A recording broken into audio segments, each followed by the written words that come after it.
So I get asked the question, so how did you end up in insurance? And I answer, because I really enjoyed my college days. Because no one really probably looks to go into insurance, but ended up, and it's been a wonderful career. So I do want to start by kind of giving you a couple of disclaimers. I'm going to share a lot of data with you, okay? There is all kinds of data that we're going to get into. It's going to be very quick. It's going to be a quick-paced presentation. If there's anything that you would like after this, IIE will have this presentation, and you are more than welcome, to obtain it. I promise you that no telemarketer from the insurance industry will contact you to request that they would like to give you a quote. I also ask you to be respectful. Respectful in that the data that I share with you are a lot of numbers. We in the insurance industry look at a lot of numbers. I look at the pain and suffering. I probably read 10 large losses a day of $1 million each involving 24-year-old workers that are now dead, workers that have very serious back injuries that require multiple surgeries, add a little infection, and their lives are forever changed. I get tired of seeing people that are now paraplegics for a variety of reasons in terms of the injuries that they occur, because the reality is most of the stuff can be what? Prevented. So that's one disclaimer that I want to give you. Here's my legal disclaimer that I will not read. Here's a disclaimer that I will leave with you in terms of what I typically get involved with and the work that we do with a lot of customers. Typically, these things go a long way. So my goal today is to share the impact of cumulative trauma disorders, primarily manual material handling injuries, something new that we're doing at CNA. And that is, how do you actually price for that exposure? A lot of people look at pricing and they look at, archaic things like what's the loss ratio, what's the experience mod. Those things don't play anymore. We're into analytics, predictive analytics, and how do you really understand, select, and price for the risk of cumulative trauma?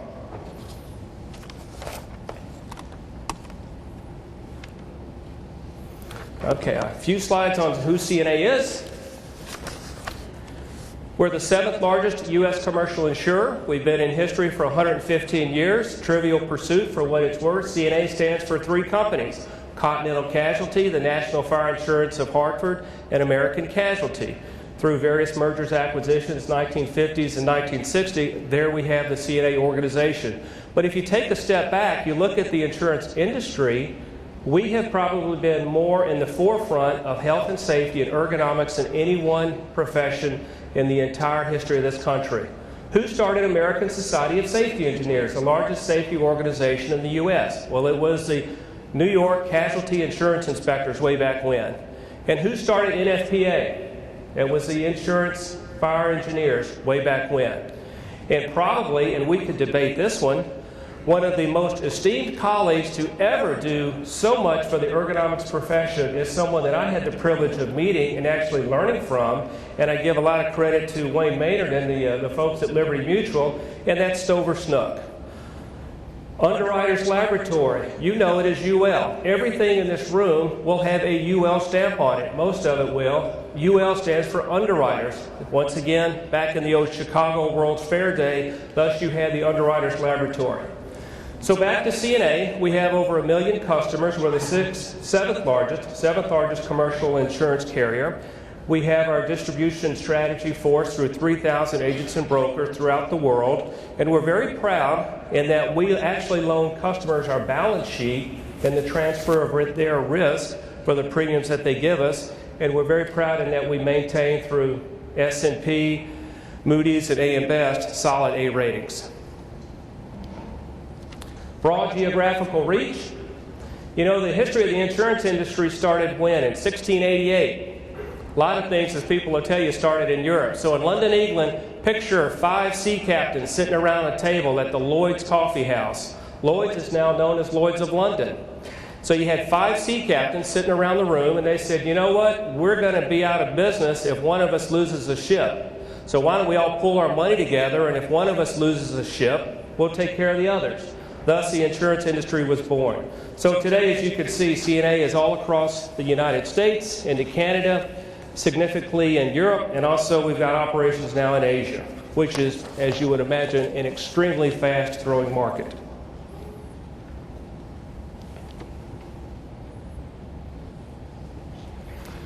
Customer segments. We're focused on 7 primarily customer segments. So a lot of the data I'm going to share with you involves contractors, it involves manufacturers, some on the technology, a little bit of what we call white-collar, financial institutions, professional services, and healthcare.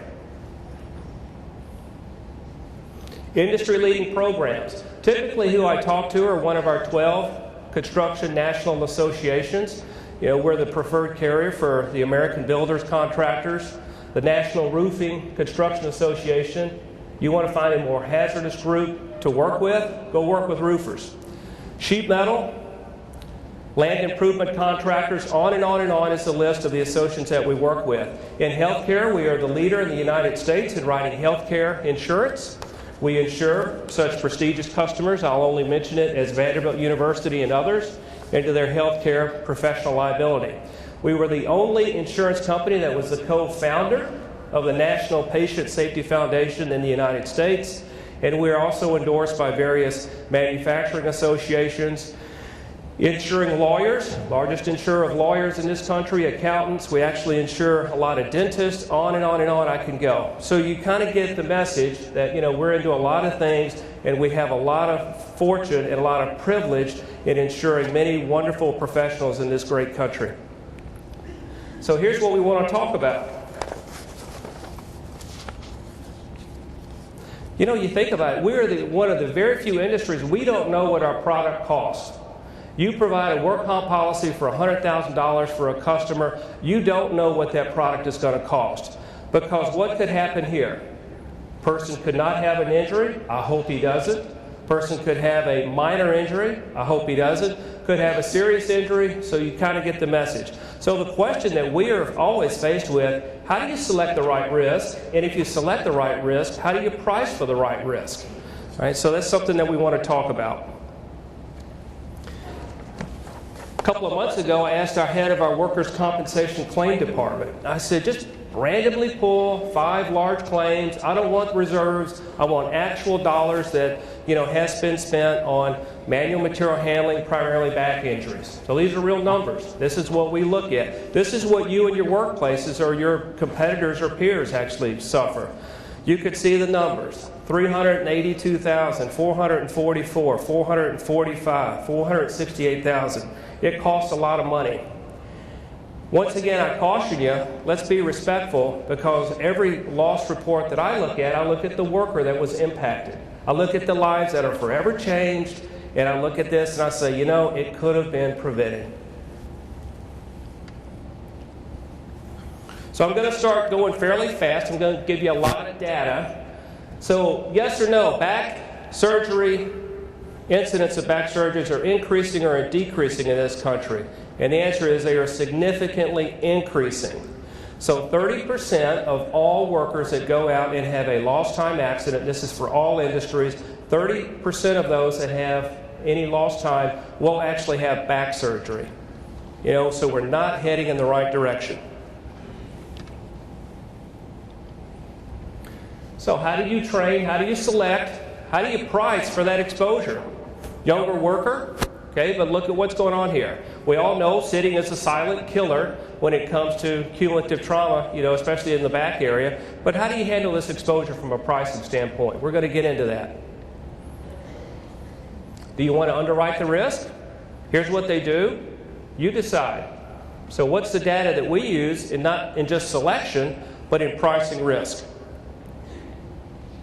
And I won't just talk about back injuries. Look at the upper extremity and what's going on here. I really appreciated the presentation yesterday, and I hope you all did, from Gulfstream and the wonderful work that they're doing. You know, surely that this customer could have probably adopted some of the things that Gulfstream was talking about. I'm going to make a little sad humor. As a practicing industrial hygienist, why is it that I always find when I'm sitting across from a CFO or a CEO or a plant manager, we're very engaged when we talk about chemical exposures? They take chemical exposures very, very seriously.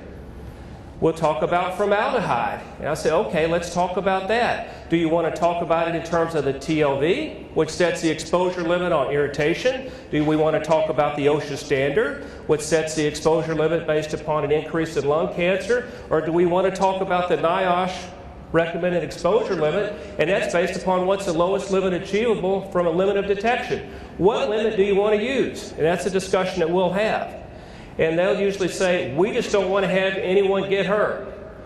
And it's sad to me that in most companies that I talk to, I can't get that level of engagement when it comes to what goes on in the workplace in terms of material handling and cumulative trauma. This is downright sad, comical, depends on how you want to look at it. If you Google manual material handling weights across the international community, and you look at the ILO, explain to me why Greece sets a limit of 220 pounds for carrying meat of slaughtered animals. I'm not signing up for that job. Cameroon says girls and young women under the age of 18 may carry loads by means of hand barrel and two-wheeled carts. I had no idea what that means. And ever since I've been in the profession, since 1978, what has consistently been, from a frequency and severity standpoint, the #1 workplace injury in this country? Back injuries. What will consistently probably be, after I'm long gone, and this next generation is dealing with these issues, will be the #1 workplace health and safety issue.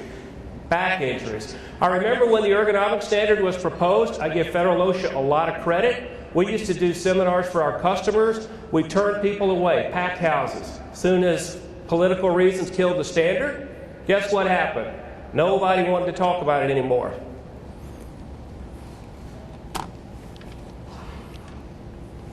All right, so let's get into some of the data.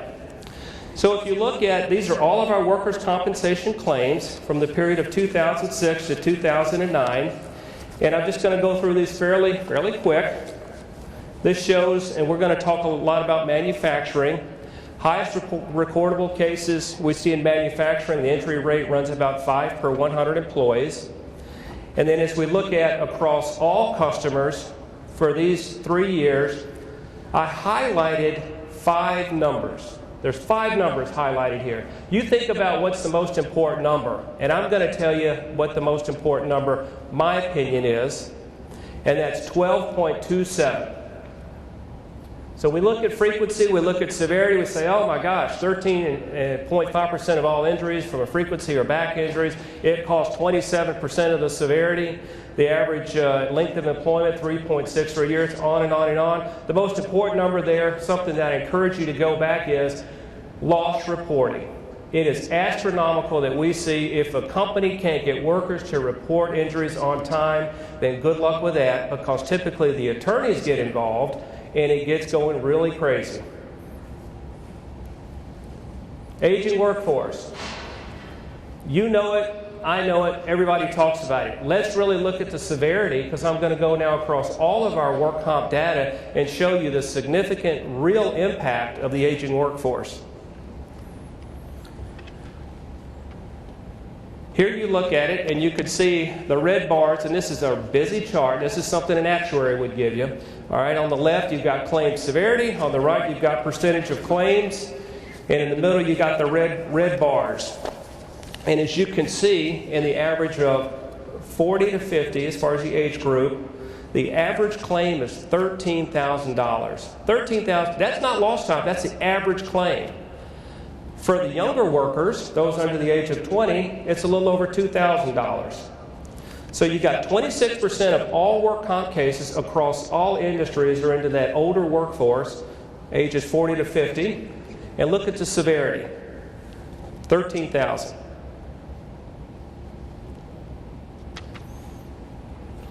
When we look at it from 2006 and 2009, we get even more granular with this.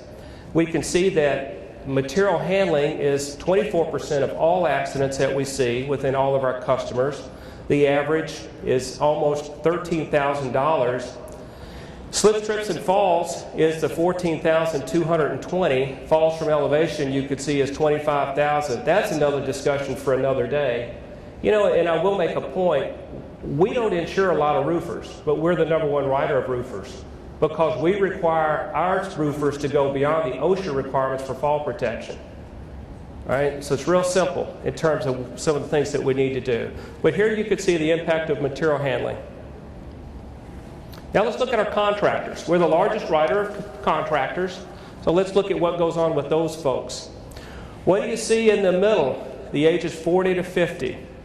Here we look at 26% of all accidents to our contractors are right in there involving soft tissue, and you can see that the average severity, depends upon if you want to cap it or not cap it, how the insurance actuaries look at it, can be as high as $28,000. It's significant. Look at the younger workforce. They bounce back quicker. You know, it's around $3,000. The aging workforce is significant. This is what I call the bookend slide. The one thing that we really impress upon a new account that's a contractor is, what are you doing with your new workers? Because the first chart will show you from 0 to 3 months if you can get them. And here's what I hate. I go onto a job site and they'll say, Bill, we just had this guy get hurt. I go, well, what happened? He goes, well, he did something what? Stupid.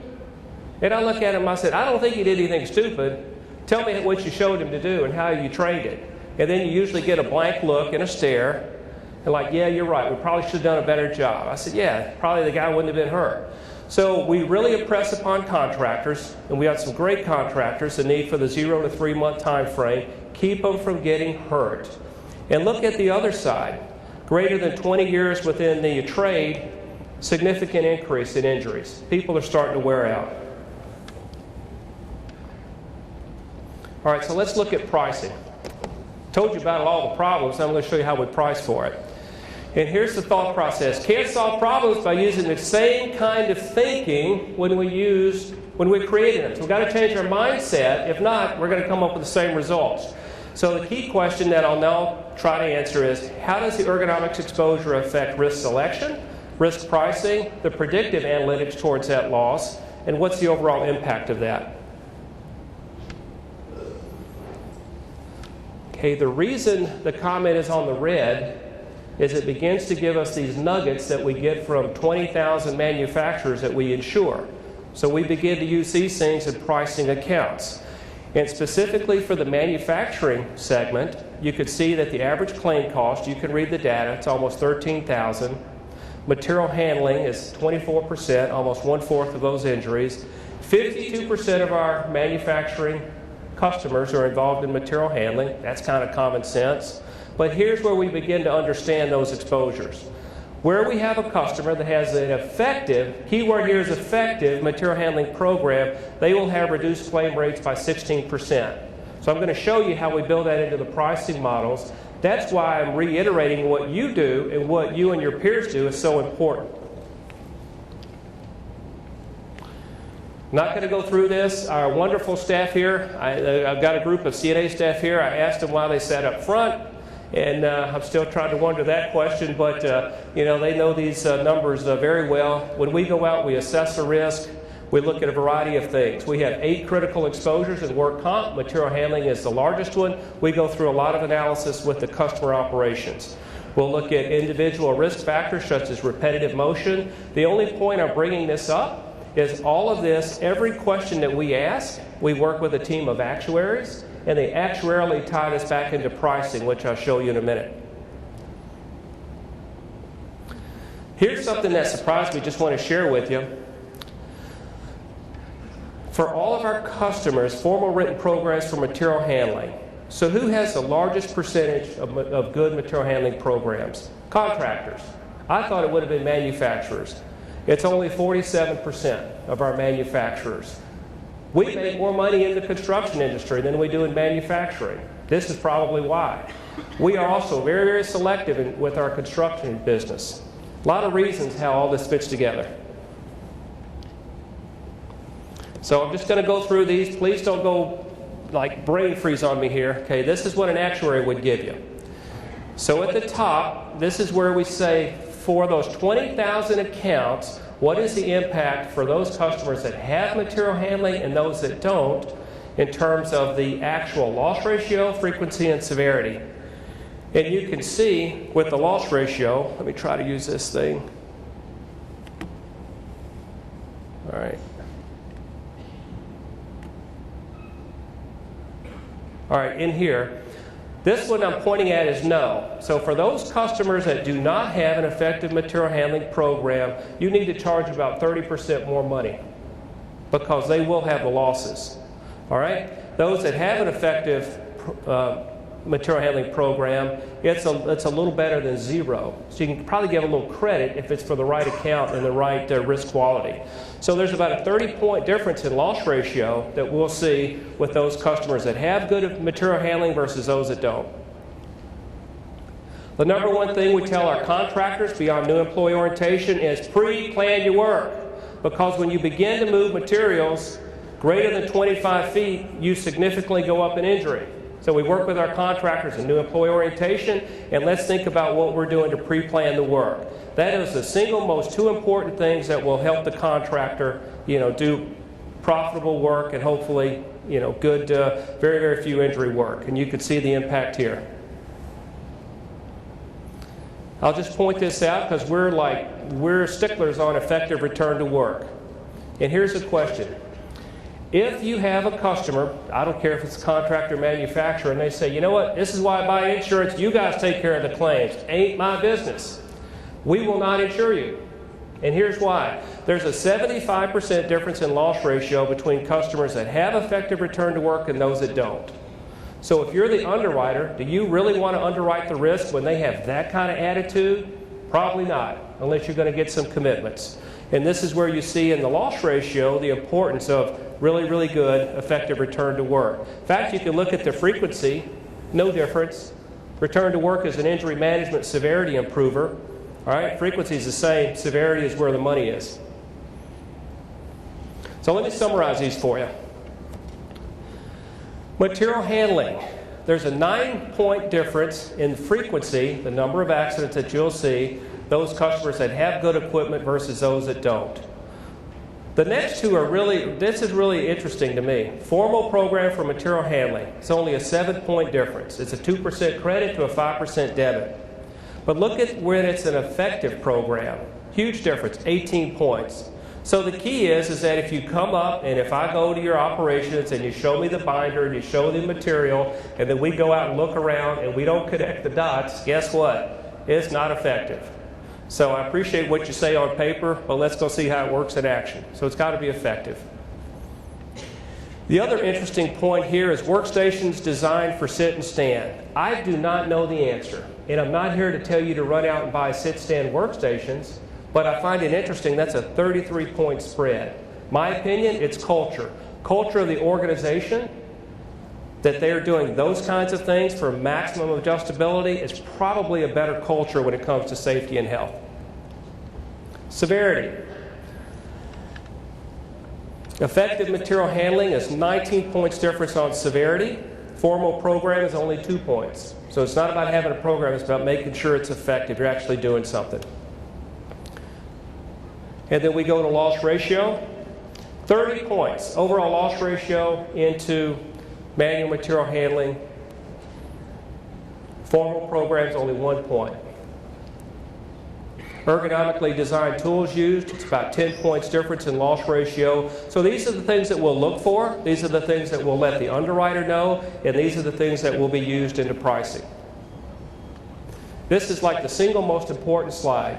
We take all of the data, over 20,000 manufacturers, over 30,000 contractors, every single question we ask, we take a year with the actuarial department to analyze all of that data. And this is wonderful in terms that it shows us that the higher box up here, this thing is like really tricky. Okay, this one right there, you got it? Those are customers that are well below average. We evaluate overall risk quality for an account, they're well below average. That's about a 30-40 point difference on pricing. Whereas on the lower box, those are accounts that we rate as well above average. You go in, it's programmed, it's effective, they're reducing forces, good postures, high quality risk.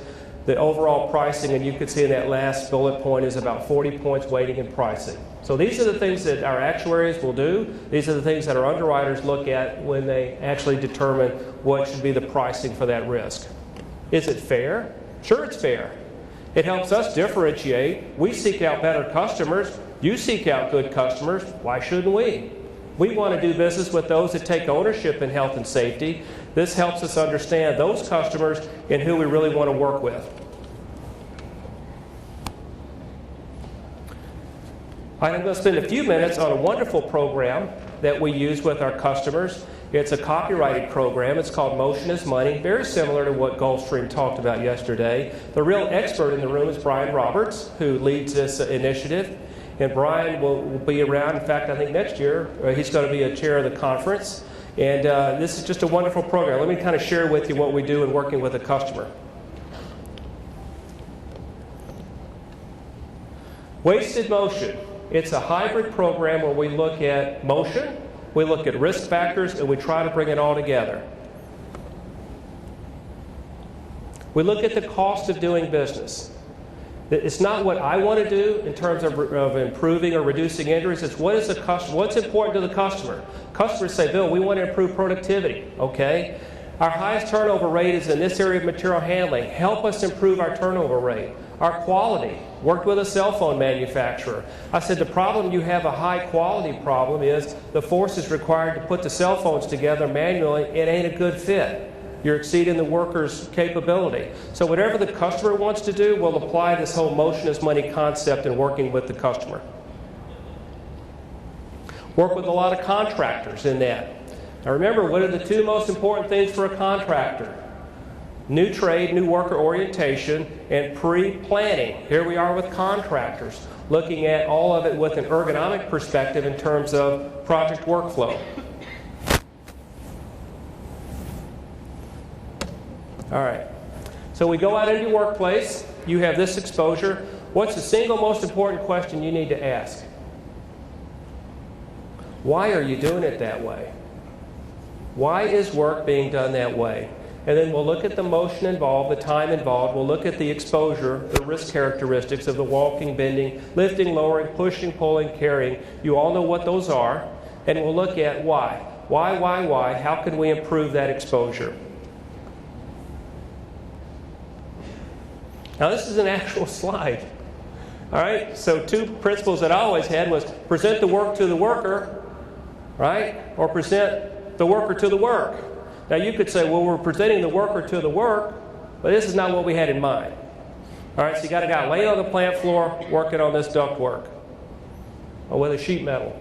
All right, probably we could ask the question, why are you doing it that way?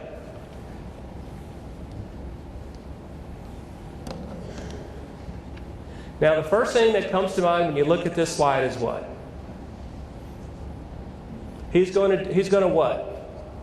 He's going to fall. That's first thing. So I'm not keeping the blinders on cumulative trauma. Let's look at the whole thing. There's absolutely no reason. Present the work to the worker or the worker to the work. Once again, why are you doing it this way? So the goal of Motion is Money is to increase productivity, increase quality, efficiency, reduce discomfort, reduce injuries, absenteeism, and turnover.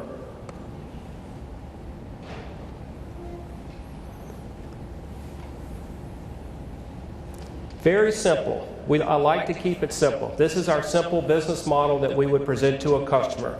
We'll work with you in identifying your problems. We'll look at your hazards. We'll help you with your solutions. And we'll, in the spirit of continual improvement, work as you want to for continual improvement. So now let me share you probably the best part of the presentation, and it's an actual case study. This is a case study that I am very, very proud to communicate on. And the reason for that is, it's a wonderful customer, and I say that, two reasons. It's true, and also they're sitting in the room, okay? And this is an account that we have had the privilege of working with for over 10 years. They have 29,000 employees. They're in 90-plus operating companies. They have worldwide operations. They're in construction, they're in sheet metal, they're in metal fabrication. They do a lot of stuff. Think about being over health and safety ergonomics for 29,000 folks that you got no idea what they're doing day in and day out. So I'm going to tell you their story.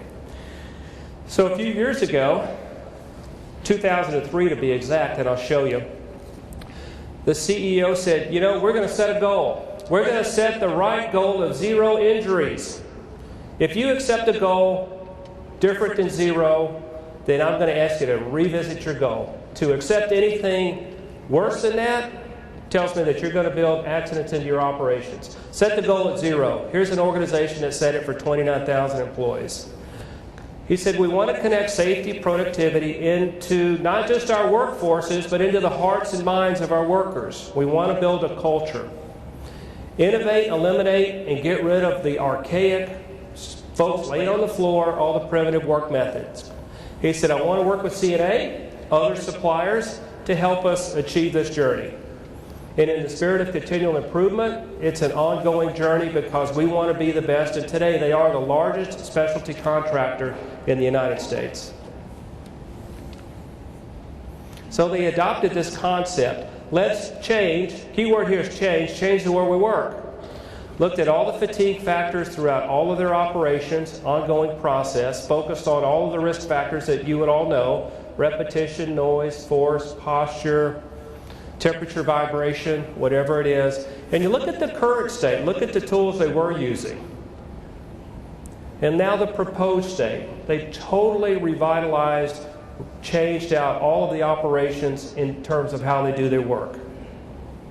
You know, it's kind of interesting because now the CEO, and I'm getting ahead of myself, has a new goal for this year that he wants every one of his shops to produce an actual 1,000 hours of improved productivity in the work that they're doing based upon the ergonomics approach. So what's the most important question you ask? Why are you doing it that way? So we went through all the operations. Their team of productivity, quality, and safety folks went through all this to change the way they work. Go out onto the job sites. Why are you doing it that way?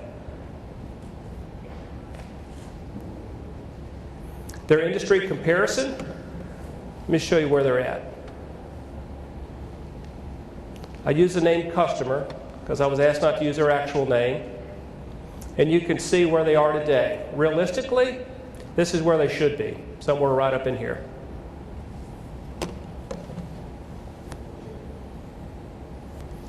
The CEO said, you know, Bill, he said 2 things. He said, number one is, and this is after he recently had returned a few years ago from talking to a family of a worker who was killed at work.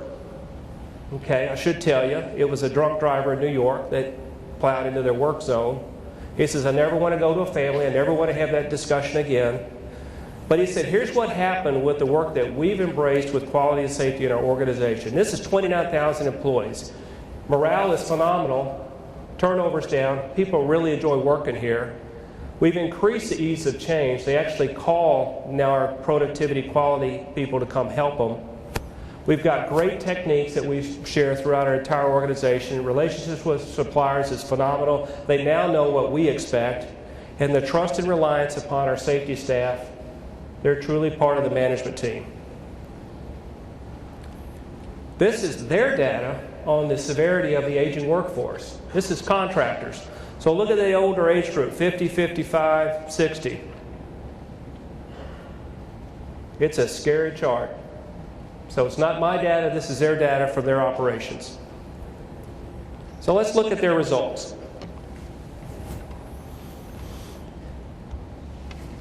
In 2003, they had 52 million work hours. 52 million work hours. That's a lot of work hours. How many injuries do you see? Probably about what, 1,200? Okay, so you're the CEO. You've got your operations are going up, good business. Pipelines increased. You got good flow of new business coming in. We're working now 52 million. But what's the troubling thing here? As work goes up, the injuries are going up. So we've got to do something to change the trajectory. This is what would have happened. This is from their finance folks when they talked to their board of directors. They talk to their finance folks about how they've improved their operations. You can see from the 52 million work hours in 2003, the economy went down, 08, 09, construction went down. They went down in terms of some of the workflow. Now it's back up. Things are coming back from what they see. But they projected that with 60 million work hours in 2014, they would have had 1,400 work injuries. 1,400. And that's just keep doing what you're doing, not changing anything. So let's see exactly what occurred. This is where they are today. They started the motion is money concept, changing the way we work. They embraced a new culture of getting their workforce involved. They looked to change operations. And from 2003 to 2014, their finance folks have estimated that they've saved 7,700 injuries at a cost of $100 billion. And that's not insurance money, because we only provide them insurance at a very, very high deductible. That's their money. I mean, it's just an amazing turnaround. And the sad thing is, in a good way, is they continually beat themselves up on what number? The 300. And that's a good thing, because it really gets them down every month when they look at the few injuries they have per month, because they know they still have room for improvement. But you look at the journey and where they're at, it's an absolutely amazing story for an account that has 29,000 people and gets in every kind of exposure day in and day out. So our philosophy at CNA is pretty simple. Unless you eliminate the work, I can't eliminate the risk, because there's risk in everything. Industrial hygiene, dose makes the poison, okay? We cannot eliminate the exposure with everything. We work with our customers in helping to reduce risk and improve overall operations based upon what the customer wants to achieve. The key question is, why are you doing it that way? And we really encourage a continual improvement culture. I show this slide for two reasons. I'm extremely proud of the staff that we have at CNA. We are the world's only staff that has been recognized by Underwriters Laboratory as recognized risk engineers, something that we achieved in 2011 when we asked UL to come in and validate our development of our own risk control staff. Also, the second point is for the students. There's a lot of folks at CNA that look like me. All right, so there's going to be some great opportunities when you have our demographics where about 53% of our department could retire in the next 5 years. That's a scary thought. So we're bringing in a lot of trainees. And I want to give credit to two organizations. First is IE. If you haven't met Larry Aft and you haven't worked with the Institute of Industrial Engineers, brought Larry in to train our staff on Lean and Six Sigma. And he's done a wonderful job. He's helped us become a better department. And when things get really tough and they get really hard and it's a critical exposure that a customer says, I don't really know, I call Tim McLaughlin at the Ergo Center of North Carolina. Tim's helped us on a lot of key things. Good reason why he, does the Ergo Cup. He and his staff just do a wonderful job.